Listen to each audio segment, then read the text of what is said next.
Hello, YouTube! My name is rhianaB, and welcome to my season review of RuPaul's Drag Race All-Stars Season 5. So I know we just came off of RuPaul's Drag Race Season 12, but we went right in to All-Stars, and it was some crazy experience, need I say. It was I would say a heavy rivalry season, lots of great fashion, lots of great challenge moments, and all this stuff we're about to get into, and also congratulating our new reigning All-Star Queen, and who is now inducted into the All-Star Hall of Fame along with Chad Michaels, Alaska, Trixie Mattel, and obviously last year's winners, since it was a tie, Monet Exchange and Trinity, the Tuck. So first off, we have to say congratulations to our reigning queen, Miss Shea Coulee. Honestly, I don't think anyone expected anybody else to win this season of All-Stars. Everyone basically knew it was going to be Miss Shea Coulee. Some close runners would have been Jujubee, only because I was partially rooting for her because she's been so close to winning 3 times now, and the fact that it still hasn't happened for her yet, I think she is going to go right alongside her BFF Raven as one of the best drag queens to never win Drag Race. But hey, that's fine. You can make it work for yourself. I mean, look at Raven. Now she does RuPaul's makeup, so. And also Miss Cracker, who was also in top 3, did a very good job throughout the season. I have seen Cracker live before. She's awesome. I even did a vlog on that. If you want to go way back into my vlog history, check out that to see her live. I would say a very good top 3. And obviously, Shea had it in the bag. We all knew, and congratulations to her. She deserves it, and we love her very, very much. So with that being said, let's lead up to the finale with some moments from this season. Now, first thing we have to talk about are the new All-Star rules. It seems like every year, or every other year that they do an All-Star season, they have to bring up a challenge to the newer queens, and usually that comes in the form of rule changes. It has happened ever since All-Star 1 happened, but I actually think this is the better one. It still brings into the play of it's up to the girls who decide who goes home or who's in the bottom, yada yada yada. And I actually like the additional twist of now the other girls who weren't in the top can also have a say in who goes home. So it really does depend on if one queen wins the whole challenge and it ends up being her sole decision to send someone home, or the other girl's votes will be represented by a lip sync assassin, and if the lip sync assassin wins, then it is the girl's vote that determines who goes home that week. I actually love that twist. It brings in Survivor to RuPaul Drag Race, and for those of you who don't know my channel, I love Survivor. It's one of my favorite competition reality shows on top of RuPaul's Drag Race. So it's a really awesome thing to see both of these worlds kind of coexist, and it did bring up some drama. It did bring up some lightly lived moments that are kind of similar to Survivor, but I actually love the twist. I actually think it adds a lot of different stress and pressure on these girls, and I loved it. I really did like it. So if we can do this for the next couple of seasons, I wouldn't be mad at that. And I do want to touch on individual moments from contestants throughout this season. So first I want to talk about Mariah's extravaganza dance performance from episode 1 when all the queens had to do their variety show. I thought, holy crap, how timely is this? Because when this episode first aired, this was right in the middle of the big uprising of the Black Lives Matter movement this year, and it's crazy to think that, because these are filmed in advance, so this was shot before all of this started to happen. And the fact being that Mariah decided that this was an opportunity to spread this message, like, I don't know if she has like some psychic ability to see into the future, but that was so timely and so good. And I really wish that she had been in the top that week, because it really was good. But she did get a little shout out from Ricky Martin, who absolutely loved it, and I loved it too. I shared it on my Instagram. I saw a lot of other people sharing their Instagrams of her performance. It was so hard-hitting and thoughtful and really like well done in the all white, very like 50s kind of homemaker style look, but then it just hits it hard with the bright blood red that she smears on like the glass panel or on the plastic panel, and just smearing it all over her dress, rolling around saying these words about fighting for rights and, you know, showing your pain with the stains on the wall. It was so good. It was so good, and I cannot get over the fact that that was so perfectly timed.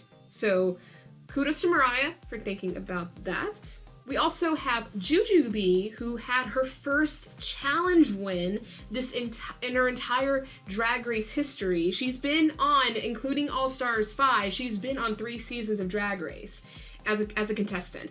And the fact that this is her first challenge win is completely insane. She won the challenge for the hotel themed Shantae You Stay challenge. She definitely was the better out of most of them there. I actually thought hers was the most memorable performance. So I think she definitely deserved to win. But also that's the same episode, because she was in the top, she had to go up against the lip sync assassin, which turned out to be Monet Exchange, who we all know is a fantastic lip syncer. I did a couple of review episodes from season 10, which she was on, and there was a couple times during her lip syncs that I was like freaking out. But this is also Juju's first loss in a lip sync. She's been in a number of lip syncs, and a lot of them are iconic. I absolutely loved in season 2 when she did Black Velvet, that Aretha Franklin song against Tatiana. She had the ultimate lip sync against Raven in All Stars 1, where they were crying and holding each other, and you just felt the emotion that they didn't want to send each other home. She's been in great lip syncs, but somehow that kind of disappeared, and I don't know why. Maybe she was trying to not have the responsibility of voting someone out. Maybe she just wasn't feeling the song. I don't know, but I don't like the fact that this was her first loss in a lip sync. I really wish she had had a win in the challenge and a win in the lip sync. That would have been awesome. But, I mean, I'll take the win. That's something that she definitely earned this season. So, good on you, jujubee. And poor Blair St. Clair. She had a rough time with the stand-up comedy challenge in the top 4. Oh my god, it was so bad. I have done some improv stuff, and I come from theater. Blair does too, which is crazy.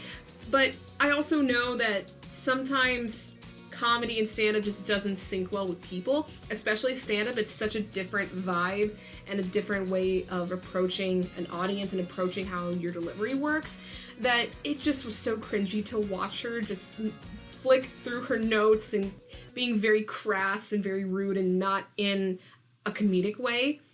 It is just, oof, that was not a good way to end her all-star run, because that was also the episode she went home on, which is understandable. She was the worst one, and it's just,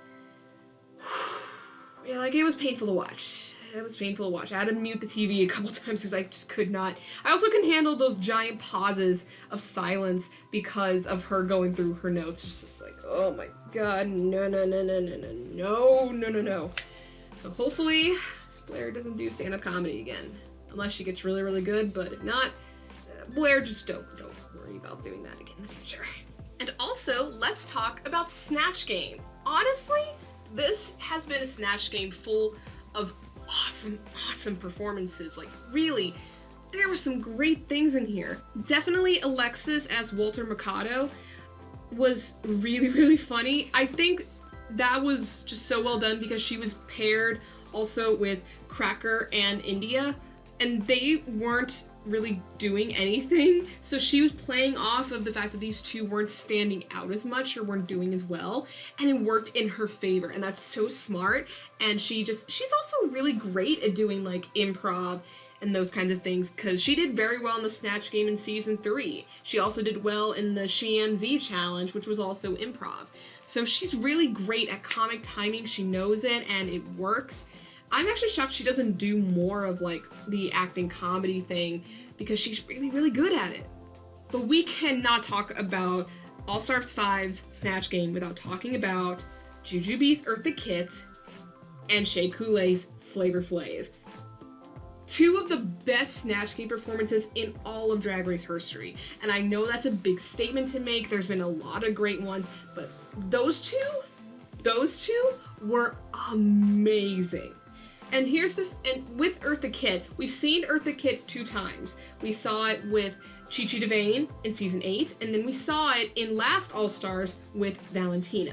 Valentina's by far was the worst out of the 3. I think Chi Chi's was actually good. It wasn't bad. I think it was playing more on the whole like Catwoman Eartha Kitt than just being Eartha Kitt and kind of just saying funny things in Eartha Kitt's voice. It wasn't bad, but bar none, Juju's was the best. And I agree with Ross when he was giving his critiques in that episode that if anybody else does Eartha Kitt again, they're gonna have to go to Juju because hers was just so well done and so funny that no one should even touch it again, honestly, unless you can one-up on Juju. But it's gonna be hard to one-up on Juju when she had one of the funniest lines in this entire season with her talking about the thermostat. I would sensually walk to the thermostat and turn up the thermostat to a sensible 74.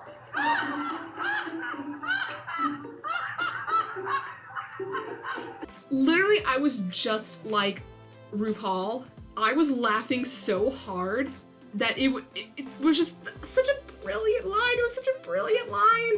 And then we go on to Shea being Flava Flav completely in character. The voice was there and the little rhymes, the raps, just, oh my god, just, Shea's was so good.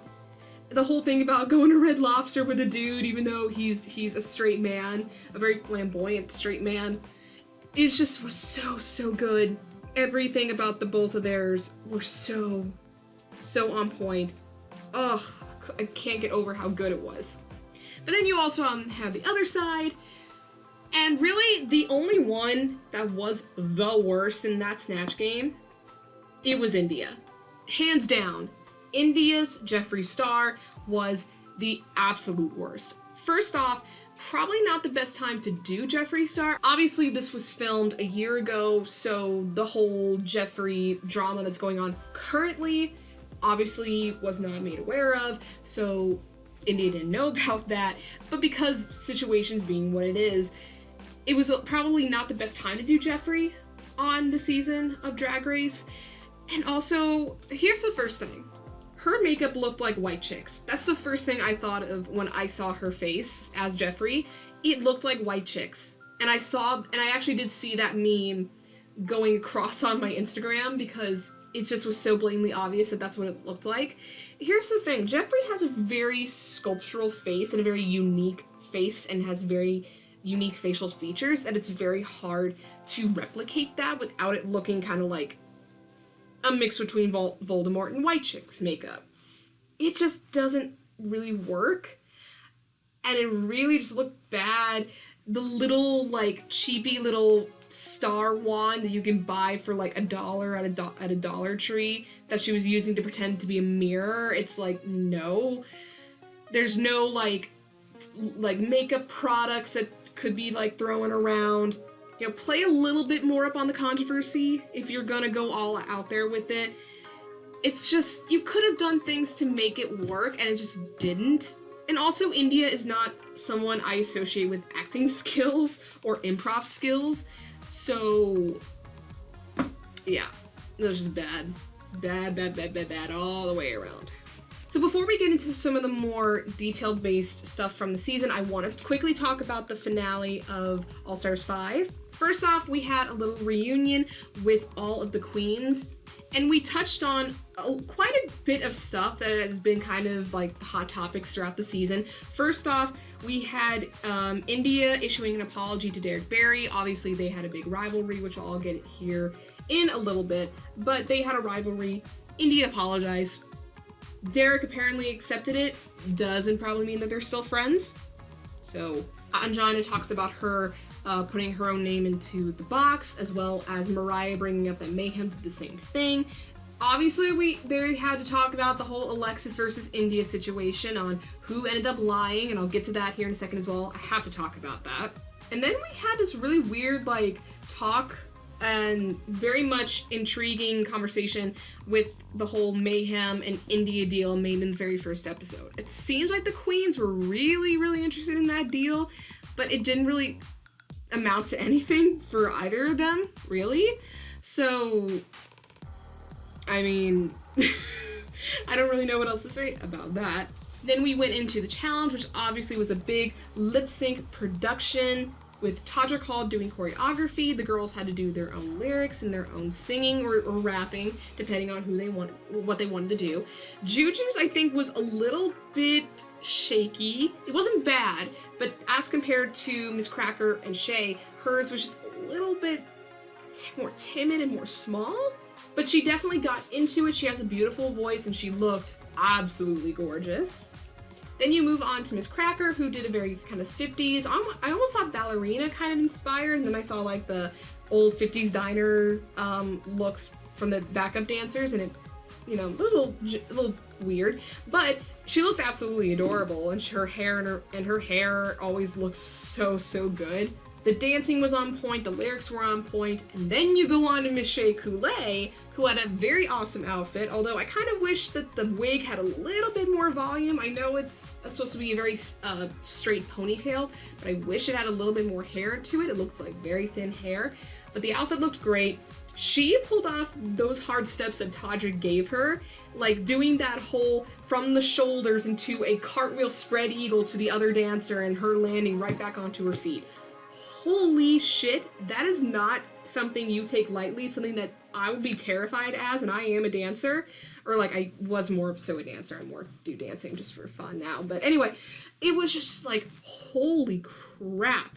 Not only did she step up to the plate and pulled it off, she had the confidence to pull it off, and that's saying a lot. Her lyrics were also there. She's a great like rapper, kind of like sing rapper. Oh, so good.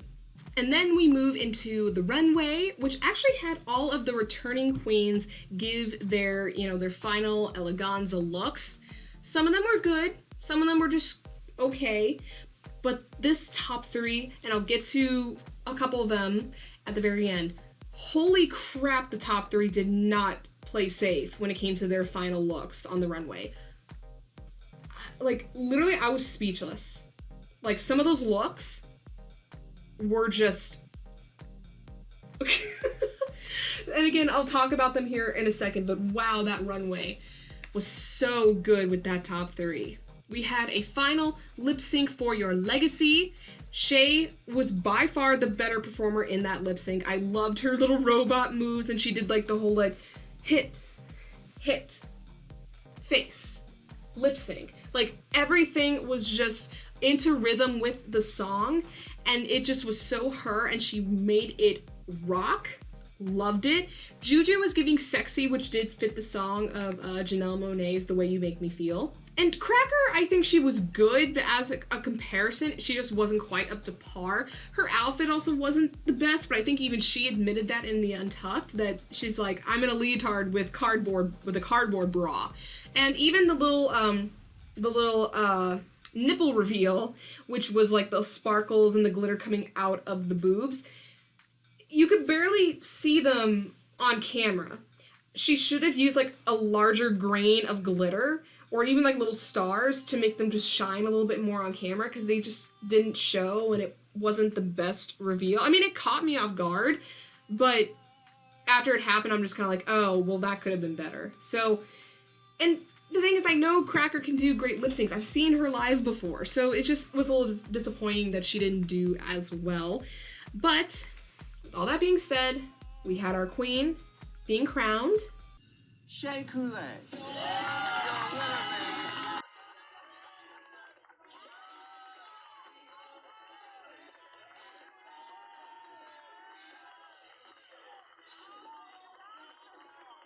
And it was Miss Shea Coulee.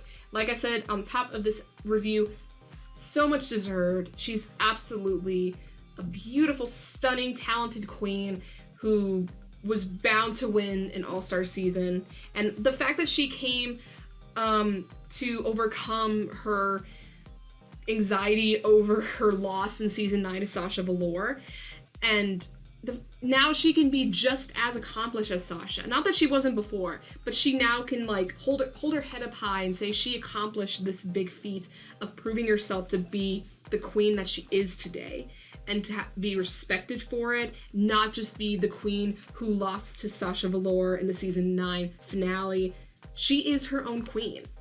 She is the reigning queen. She's in the Drag Race Hall of Fame, you know? And I am very, very proud of her. I love that she won, and also in honor of her, I tried being the operative word, I tried to do her makeup today. I'll take it what you will. I tried, okay, I tried. Amazing job to Shea Coulee, very much deserved on your new crown and new face in the Drag Race Hall of Fame. Now, I also said at the top of this review that this was also a very rival-heavy season. Some of them didn't last very long, and then some, like, really shook up that episode, or it helped to, like, prolong that rivalry throughout the rest of the season. So first off, let's talk about Cracker. Cracker had a little bit of a beef with Alexis kind of coming at Cracker thinking that Cracker was talking shade on Alexis. I didn't read it that way when it first happened, and even Shea admitted that that's not what happened, that she kind of thought that Alexis was stepping in on a conversation that the two of them were having as a team. So that one was weird. And then also we had Cracker versus her fellow season 10 sisters, Blair and Mayhem Miller. There was just this thing about, they usually were working together a lot, but somehow there was always like this weird, barely there underlying tension. Mostly over Cracker's need to be in control and to set everything into her motion to make it all seem correct in her head. She's a very analytical thinker, and that can be a good thing and a bad thing. And obviously it caused some tension between her and Blair and Mayhem. And I think Blair was able to kind of overcome that, but Mayhem, it seemed like it really, really bothered her. And again, I don't know why, or maybe it's just something they played up with the cameras a little bit. The producers probably fed into it a little bit. Who knows? But it happened, and I did find it a little bit strange. And then talking about a rivalry that lasted for quite a long time, and that was Shea versus Alexis. Now, this started when Alexis tried to get Shea out, I believe in episode 3. Yeah, I think it was in episode 3. And Alexis voted for Shea to go home. That caused the first step in the drama. Then basically ever since then, they had this weird thing where they just didn't trust each other, especially on Shea's part, because Shea was on the thinking of, well, this girl's already tried to vote me out, why wouldn't she do it to me again? And they worked together, and there were times that they were being very civil, kind of throwing mild shade at each other, but still trying to maintain good face type of a thing. It lasted a long time, and Shea didn't even admit until after Alexis was eliminated that she finally felt some sense of relief that she was gone and she didn't have to worry about that. And it's so weird that that lasted for so long. And it's not like it really escalated to some of the other stuff that happened this season. But really, it was just really interesting to just see how they were working together with this underlying tension. It was just really, really strange, but it was pretty entertaining, I can't lie. And obviously, I have to talk about all the drama with India. First off, it started with the little short conflict between her and Derek, because apparently they had some bad blood before getting on the show, stuff over social media. They also both live in Vegas, and that's just kind of caused a lot of weird rivalries that went beyond the show that not many of us had heard of or knew about, didn't know the details. Not that that really mattered though, because all of a sudden we get to the infamous India versus Alexis. Basically how that was all set up was that India claimed that Alexis came to her and said to her, "Did you vote for Shea? Did you pick her lipstick?" India said no, she picked Mariah's. And basically she spun this conversation into basically Alexis trying to campaign to send Shea home on that first go. Obviously, I don't think that's what happened. I think India I think it's a thing of just miscommunication. I really do think that India thought that she was campaigning against Shea when she wasn't thinking it.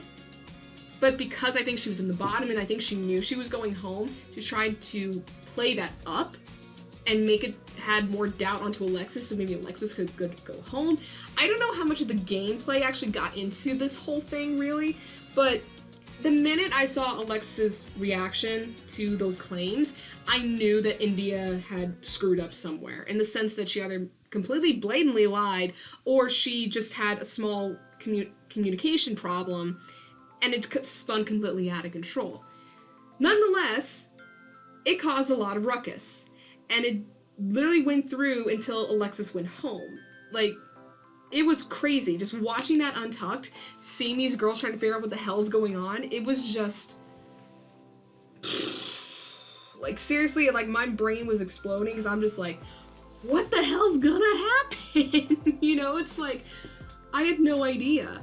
And I was so glad that India went home and not Alexis. I think Alexis had more to show than India. India had already been in the bottom so many times at that point that I was just like, okay, send the bitch home. She's been in the bottom too much. I don't want to have another Roxy Andrews moment. So it just was a big load of craziness for a couple of episodes there.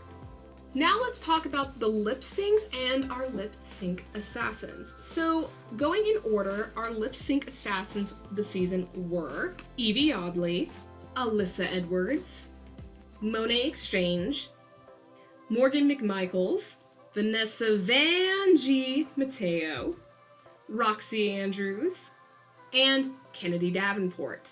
So out of the lip syncs, for sure one of the better lip syncs was the one between Morgan and Miss Cracker. I know that there's a lot of controversy behind that lip sync because of the so-called behind the scenes story that apparently Morgan was doing a lot better than Miss Cracker, but the producers didn't want her to win. They wanted Cracker to do a little bit better, so they redid and reshot that whole lip sync so they could do a double save.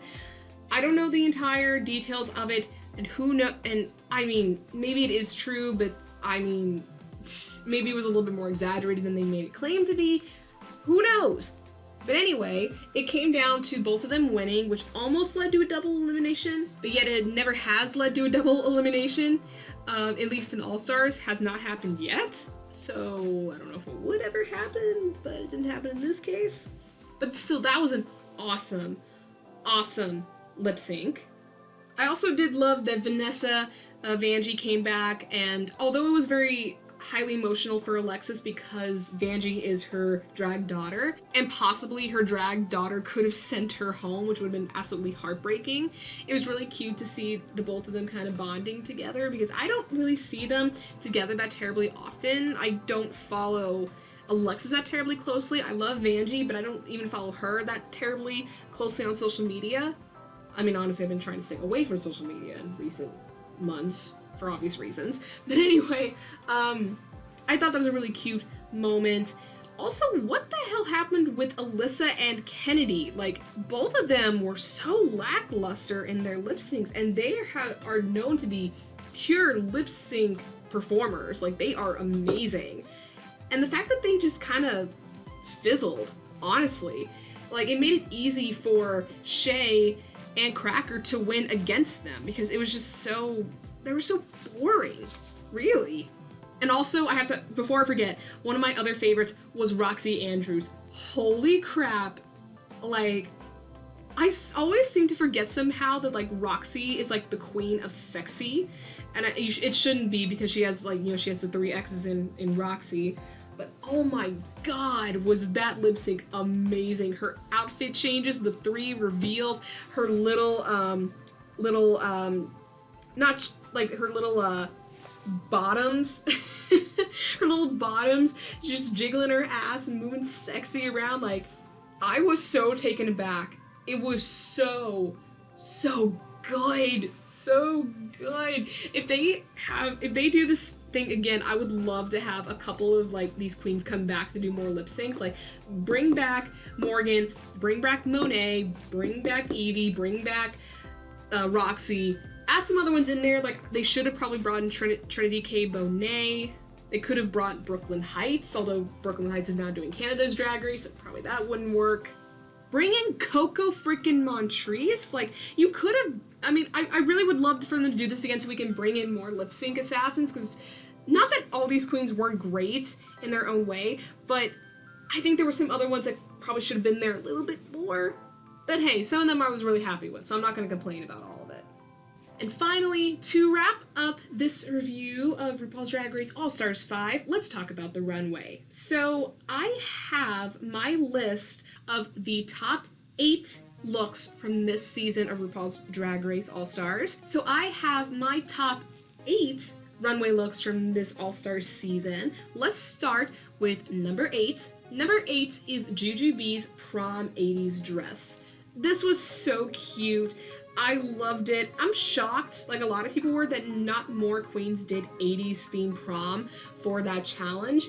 Not to say that a lot of them weren't also amazing, but some of them just didn't read as prom. But this one, total prom. The hair, the cute little like almost tutu skirt, the white shoes, the flowers, it was the pastel, the corsage, it was all super girly, super 80s prom, so adorable. And Juju's just, she can do very sexy and beautiful, but also she's so adorable. Like, she just looks so adorable in that dress. It was just definitely the best prom look, I think, on that runway. At number 7, we have Miss Cracker's Freak Out look. I love this look mostly because it was such a different take on the theme Freak Out. Other queens were doing crazy colors and crazy patterns, but honestly, I loved Cracker for going like freaky, as in like disturbing or like horror based, like the doctor or the medicine doctor look with the mask, giant mask, the cape, her doing the weird hand gestures, and then to completely take that off and be in this gorgeous bodysuit that hugged her body so well. It was bedazzled for the gods. The cool hair, the eyes, one eye being black, the other being white, like, it looked freaky. It definitely looked freaky, but it also looked sexy, it looked cool, and it just goes to show again that, you know, Cracker is a great costume thinker and designer. Like, she knows how to sell clothes. She knows how to do it, especially when she has such a tiny stature. She really does have to sell her looks, and she does, and this one was no exception. Really, really amazing look on Cracker. At number 6, I have Ongina's final runway look. I honestly really did like this. I love the newspaper. I love that style of dress on her. She obviously is rocking her no wig feature. It's her staple look, part of her look. And the little fascinator, which apparently is one of the same fascinators she had all the way back in season 1. And let's not forget that season 1 aired like over 10 years ago. Over 10 years ago, people. So her paying homage to season 1 while also elevating her style. Loved it. I'm a big sucker for newspaper print anything. I just think it's so graphic and so cool looking. And this dress was absolutely beautiful. That train was long. She sold it. I really like this look. So a little bit of a surprise, but honestly, I loved it. Number 5, we have Shea Coulee's final runway. That dress was absolutely beautiful. Really, really beautiful. What a way to end your drag race performance. The dress was voluminous, bright pink. The hair was so good with the big bow in it. Her makeup looked flawless. I could not stop smiling. Like, when I first saw it, I'm like, okay, it's a cool dress. Like, it's really cute. But then as she walked in and how she posed in it, and I just couldn't stop smiling. So at that point, I'm like, okay, she did her job. She sold the dress to me. I can't stop smiling. So really, really a great way to end your Drag Race experience in a dress like this. So good on you, Miss Shea Coulee. Number 4, I have Jujubee's Freak Out look. What a departure for Juju to make this look. Honestly, Juju really pushed herself in the fashion department this time around. She had the 80s prom look, which I had in my number 8. Then she comes in with freaking this. Like, holy crap. It's so Club Kid inspired with all like the spikes in the head, the multiple tails, those platform shoes, those are not easy shoes to walk in. I have a very similar pair to those shoes in my closet right now. Those are not easy shoes to walk in. So holy crap, the different patterns that just shouldn't go together, but they work together, her eye makeup, all of it was so good. Like, holy crap, who knew Jujubee could come out and be this, like, freakishly awesome fashion queen. That episode was really, like, that was an awesome look. One of the best of that night. Really one of the best of that night. Whew, okay, I need to calm down from that. We're now moving into our top 3. My number 3, probably a little controversial to some of you. And honestly, this queen has had a lot of amazing looks this season. We can look at her prom look. We can look at her final look. And a lot of them in between and even before. But I'm going with Blair St. Clair's Love the Skin You're In look. I know this was controversial, and especially since Michelle made the comment about how is this your skin, but I actually really appreciate how Blair did such a different look. Like, she did her entire face in pink, and because her outfit was pink, it was loving the skin you're in, because it's a pink outfit when you have pink skin.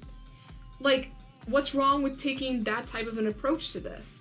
I absolutely loved it. I actually love the whole contrast with the super neon yellow-green hair and the pink. I think it's just a big hodgepodge of a highlighter color, but I loved it. It looked super chic. She knows how to wear clothes, and it never wears her. She always wears the clothes. And the fact that she's so young and she can pull that stuff off, that is impressive. So I know that she had a lot of amazing looks this season, but this one has always stood out to me because it is such a brave choice for her to make. So I'm giving it to this one for Miss Blair.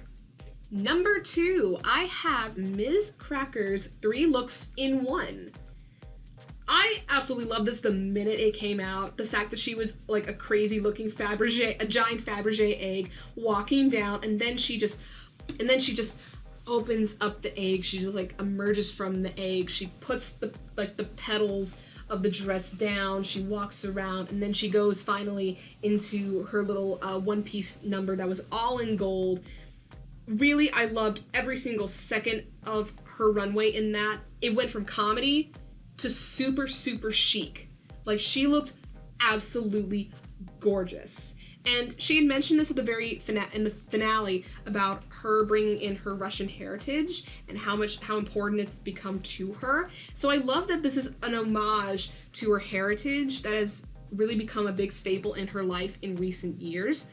And like I said, she just looks so good. It's so beautiful on her. And again, she's this tiny girl, but she sells her clothes and it's just so well done. So well done. So kudos to Miss Cracker for that look. And number one's actually a tie.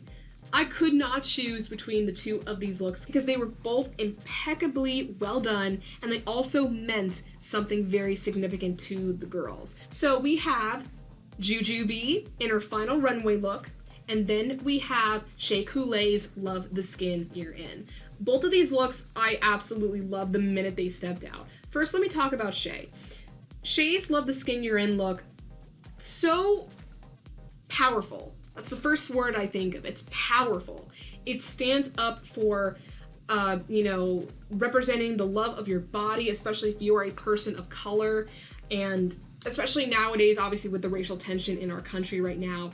This is an outfit that needed to be seen, and it spoke so many volumes. Like, the fact being she is just embracing her bedazzled golden skin that just fits her body to a T, her hair, the very native looking makeup. It looked, so good. I loved every second of that runway. And then also Juju's was very similar in the sense that it was representing something very strongly as well. It was representing Buddha, and how Juju explained the story at the finale about seeing a picture of Buddha in her household and not knowing if it was, female or male, but at the end of the day realizing it doesn't matter. And that is a very powerful message in our day and age when, you know, still like gender representation and gender stereotypes are being tested now. Like, what a great message to send. And for a queer Asian person to come out in a look like this, so absolutely stunning, again in their bodysuit, completely bedazzled, looks so good on her body. It is a very well done bodysuit. That super long fabric, orange fabric, the headpiece, the nails, everything worked. And it represented a stronger message and theme, which was so needed and so important, that I think both of these looks are gonna go down in Drag Race history as some of the better runways, because they were beautiful, they were well done, and they had meaning behind it. All the things that you want in amazing runway looks on Drag Race. So yeah, that is all I have for you guys for this review of RuPaul's Drag Race All-Stars 5. Thank you guys so much for watching. Obviously we're not going to be having Drag Race for quite some time. We're having a docu-series come out, and obviously I don't think they're going to be filming really anytime soon because of COVID-19, so we're gonna have to wait on more Drag Race stuff in the future. But until then, if you like this video, please give it a thumbs up. Leave comments down below. What did you think of All-Stars Season 5? What were some of your favorite moments, some of your favorite queens, your runways, anything you want to talk about? I would love to read your comments. And if you want to see my future videos or videos I've already done, go ahead, hit subscribe, and hit the little bell icon so you can be notified when my videos come out. That's all I have for you guys today, and until the next video, bye! Mwah.